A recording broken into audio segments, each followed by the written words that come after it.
In England, there have been cases where the killer was not an adult, but a student, 14, 15, 16 years old, still wearing the school uniform, still sitting in class only days before committing murder.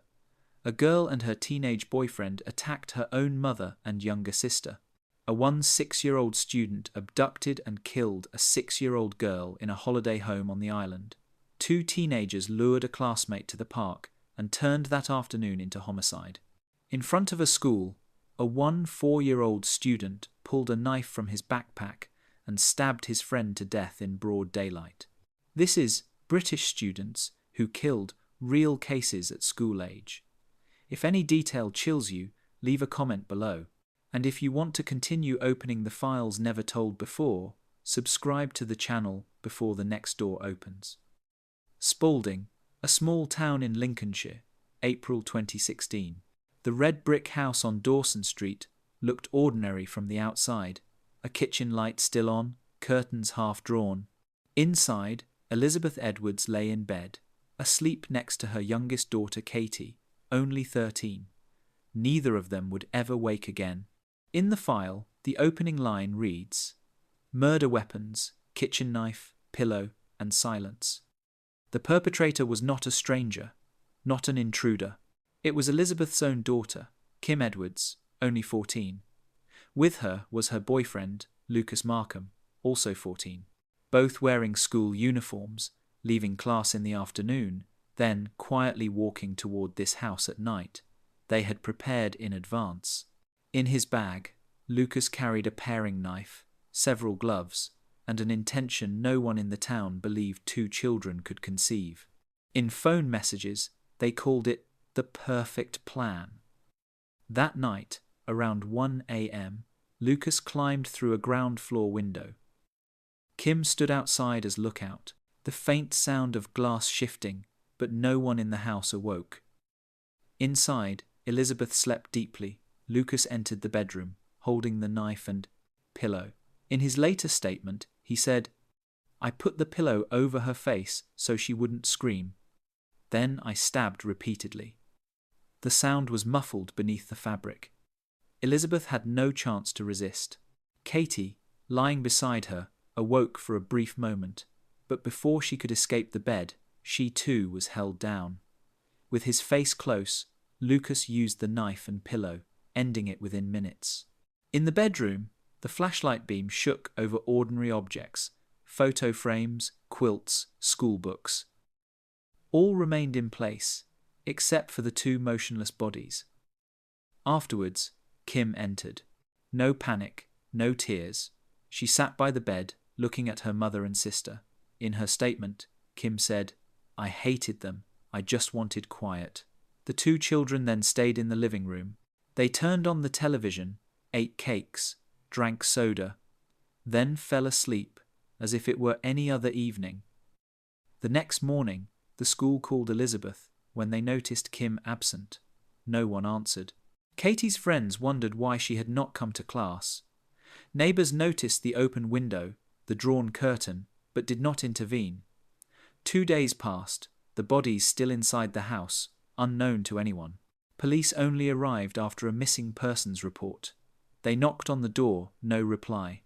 Upon entering, they detected an unusual odour from the bedroom. Elizabeth and Katie lay motionless, blankets pulled up to their bodies. In the living room, Kim and Lucas were still there, sitting together. Both were arrested immediately, without resistance. In the interrogation room, Lucas gave a detailed statement. He described each step, from climbing through the window, placing the pillow, to the knife strikes. Kim appeared more indifferent. When investigators asked her reason, she replied, "I wanted to live with Lucas. If my mother and sister were still there, I couldn't." At the trial in Nottingham Crown Court, the prosecutor called it the youngest double murder in modern British history. The judge delivered the sentence, life imprisonment for both, with a minimum term of 17.5 years before parole could be considered. In the courtroom, Kim did not look at anyone. Lucas kept his head lowered. The case was closed, but the unanswered question remained. How could two 14-year-olds plan together and act together without a single sign noticed in time? In the file, one short note. When police entered the house, the television was still on, showing cartoons. Those cheerful sounds, set against the room where the mother and younger sister had been killed, created a void more haunting than any testimony. More than 2 years later, hundreds of miles away, on a quiet island off the coast of Scotland, another case emerged. This time, the victim was not a mother or a sibling in the same household. It was a 6-year-old girl, asleep in a holiday home. Isle of Bute, Scotland, July 2018. On a summer morning, in a seaside holiday house, the bed where 6-year-old Alessia MacPhail had just slept was still warm. But the girl had vanished. No sound, no sign of forced entry. In the room, the sheets were crumpled, toys left behind. Her father ran through the house, calling her name. The front door was still locked from the inside. He believed his daughter could not have gone out on her own. In the 999 report to police, his voice was shaking. "She's gone. I don't understand how." The small island, with only a few thousand residents, was unaccustomed to such alarms. Police searched the shoreline, the woods, every narrow lane. Neighbours joined the search. Within hours, a search team discovered the child's body on an overgrown path, less than 2 kilometres from the holiday house.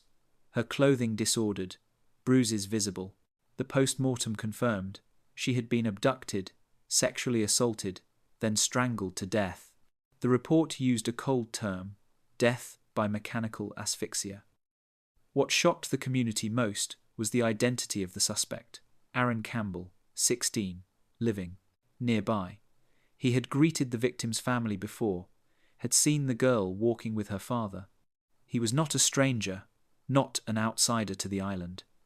In the first interrogation, Campbell denied everything. He claimed he had been home all night, playing games, smoking cannabis. But one fragment of evidence broke the lie. DNA on Alessia's clothing matched him. Security cameras around the island captured a figure crossing a wooden stairway at around 3 a.m., moving in the direction of the holiday home. The trial later revealed disturbing details. Campbell had climbed through a ground floor window, entered the bedroom where Alessia was lying. He carried the girl outside, quietly leaving the house. In his statement, he told investigators, "I just wanted to see what it felt like to kill someone." The next morning, while the entire island searched in panic, Campbell stayed home, pretending innocence.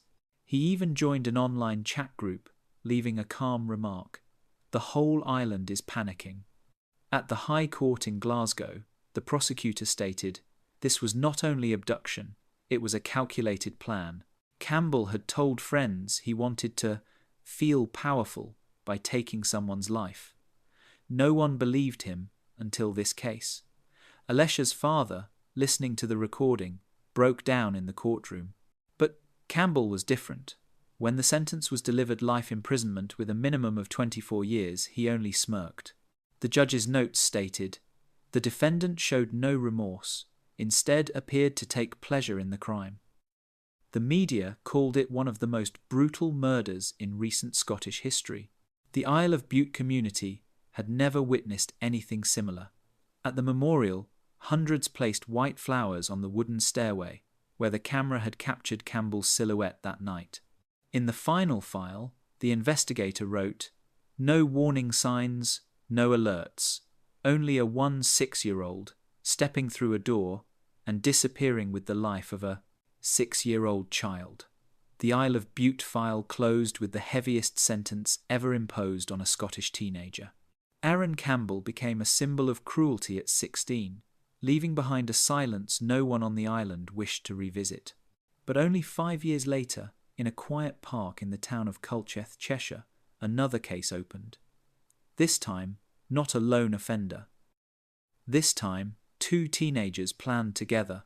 Culcheth, Cheshire, February 2023, a suburban park, usually only for children, cycling, adults walking their dogs. On a cloudy Saturday afternoon, wind moving through bare trees. In the damp grass, the phone of Brianna J. still lit up, the last message unsent. Its owner, a 16-year-old girl, lay motionless only steps away. At first, passers-by thought it was a random attack, but the traces at the scene showed otherwise. Multiple stab wounds, repeated, not an impulsive act. Police sealed off the park, collected witness statements. No one had seen the attackers. Only a few recalled seeing Brianna walking with 2 teenage classmates, same school, same circle of friends. The identities quickly emerged: Scarlett Jenkinson and Eddie Ratcliffe, both 15. They had sat in the same class, exchanged ordinary conversations, nothing remarkable. To teachers, Scarlett was quiet, withdrawn. Eddie joked often, drew little attention, but inside their phone records, another world appeared. Police found hundreds of messages between Scarlett and Eddie, starting the previous month. The content centered on a plan. Scarlett wrote, "We need to pick a location. Somewhere quiet." Eddie replied, "The park will do. There are no cameras there." Together, they listed weapons, methods of concealment, even scenarios if they were caught. In one exchange, Scarlett stated, "I want to know what it feels like to really kill." On the 11th of February, they messaged Brianna to meet them at the park. She suspected nothing, agreed to come. Once there, the two led her down a secluded path. In the investigation report, police wrote, "The victim was stabbed multiple times without a chance to resist. The wounds were deep, blood spreading across the grass. Her phone fell, the screen still lit, with an unfinished message left behind." Afterward, Scarlett and Eddie left the park, abandoning their classmate's body. They continued messaging each other as if nothing had happened. One text sent shortly after the attack read, "We did it." Within a day, police had narrowed the suspects. DNA traces on the recovered knife matched Scarlett. A nearby camera recorded the silhouettes of 2 teenagers entering the park with Brianna. When arrested, Scarlett did not resist. Eddie gave evasive answers, but eventually admitted. At the trial in Manchester Crown Court, the prosecutor described it as a murder, deliberate, planned in detail over weeks. Both teenagers were charged as joint participants. In the courtroom, Scarlett sat motionless, eyes empty. Eddie kept his face down, avoiding the victim's family. Brianna's relatives sat in the front row, listening as the messages between Scarlett and Eddie were read aloud. The words were simple, without emotion, yet haunting. "We will do it together, no turning back." The sentence was delivered. Scarlett Jenkinson, life imprisonment, with a minimum of 22 years. Eddie Ratcliffe, life imprisonment, with a minimum of 20 years. Both to serve in youth detention before transfer to adult prison. In the file, the judge noted, the degree of calculation and coldness in this case far exceeded the defendant's age. It stands as one of the youngest and most unsettling murder cases. Since then, Culcheth Park has become a temporary memorial. Residents placed flowers, candles, and notes in memory of Brianna. But for many, the most haunting image was not the flowers or candles, but the phone lying on the grass, screen lit with an unfinished line of text. The Culcheth case closed with 2 life sentences for teenagers only, 15 years old. But before the verdict had settled, in another city, a familiar scene reappeared. Leeds, late 2023. At midday, the gates of a secondary school crowded with students. Laughter, chatter, the sound of bus doors closing. In that crowd, Alfie Lewis, 15, walked past his friends. Seconds later, he collapsed, blood soaking into the pavement. Witnesses recalled seeing another teenager, carrying a backpack, stepping forward from behind. In his hand, a folding knife, one strike, then another. It all happened in less than 10 seconds. As Alfie fell, students around him panicked, scattering in every direction. A midday crowd became a crime scene. The assailant was Bardia Shajafard, 14, another student, only a year younger than Alfie. According to the investigation, the conflict between them was minor, without deep hostility. Only small disputes, a few exchanged words that became retaliation. But inside Bardia's backpack that day, a knife was already waiting. When arrested, he did not flee. Police found the weapon, still stained with blood, in his jacket pocket. Bardia said, "I didn't mean to kill, I only wanted to scare." But the wound on Alfie's body said otherwise, a single stab to the chest, piercing the heart. Bystanders called emergency services. An ambulance arrived within minutes, but Alfie was already dead before reaching hospital. In the file, the dry line read, "Victim died at the scene due to a fatal chest wound." At Leeds Crown Court, the prosecutor described it as a premeditated act. Bardia carried the knife to school, concealed it in his backpack. He waited for Alfie at the gate, at dismissal, and attacked in front of classmates. The judge called it a cold act, shocking to the entire school community.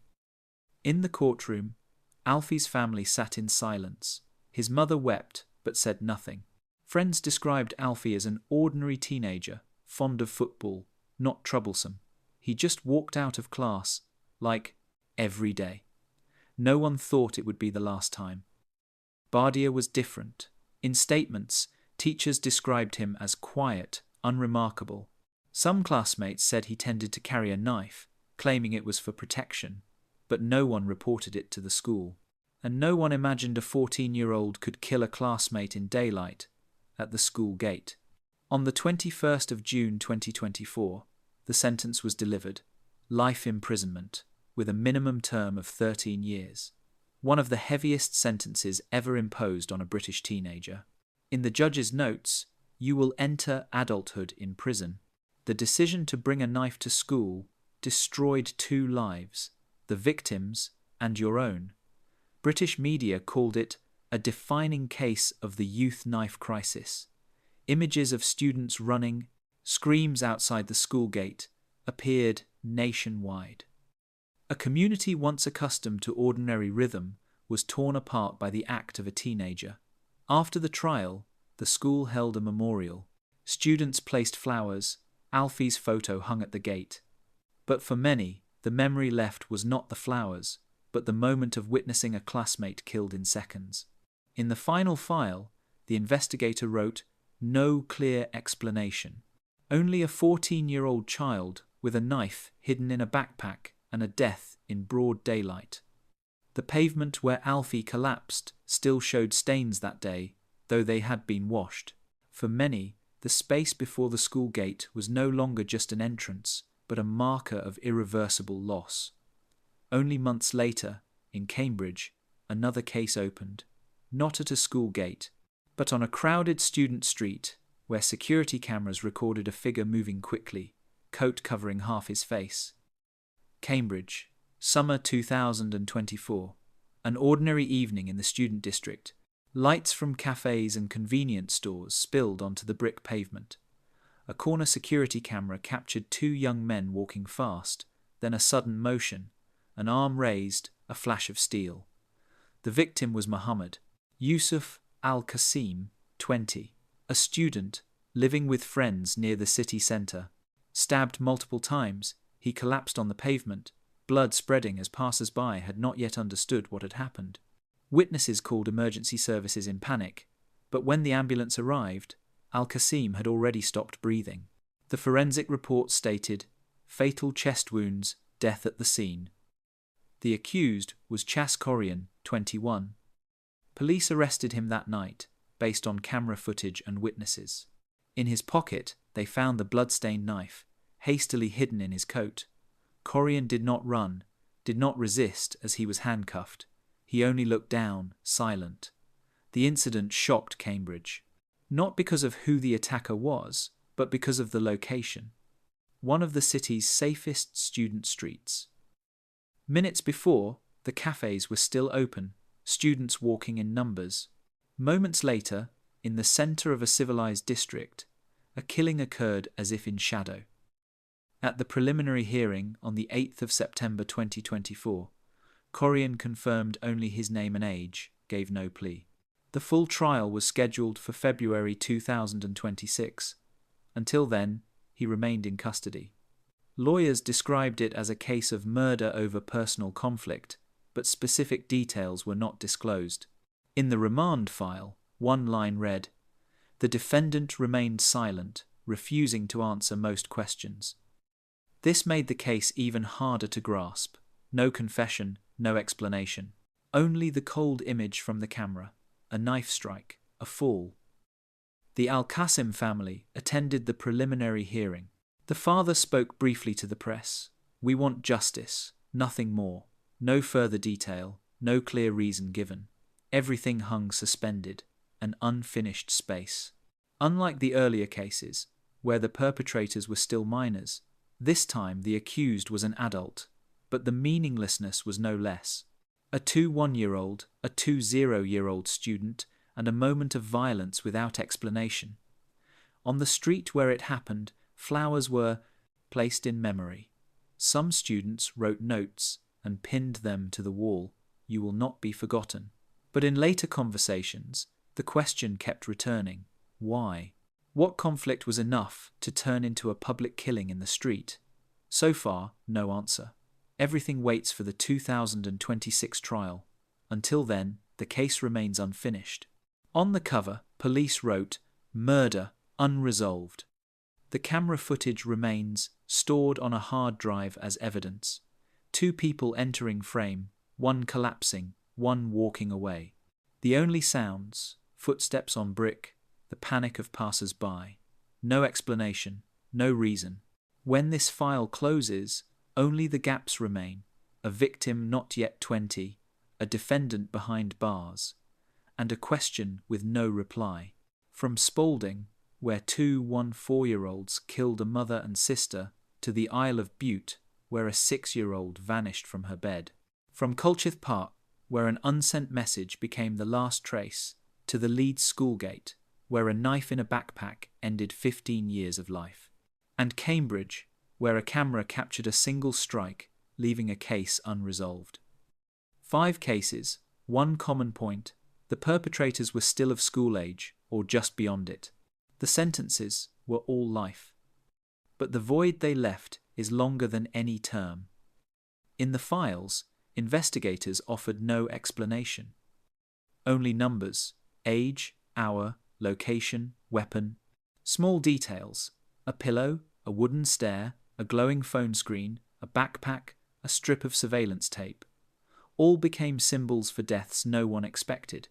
We often think youth is harmless, but these sentences show violence does not wait for adulthood. It can appear in the classroom, in the park, at the school gate. If any detail chills you, leave a comment below. And if you want to continue opening the files never told before, subscribe to the channel, because these cases do not end with a verdict.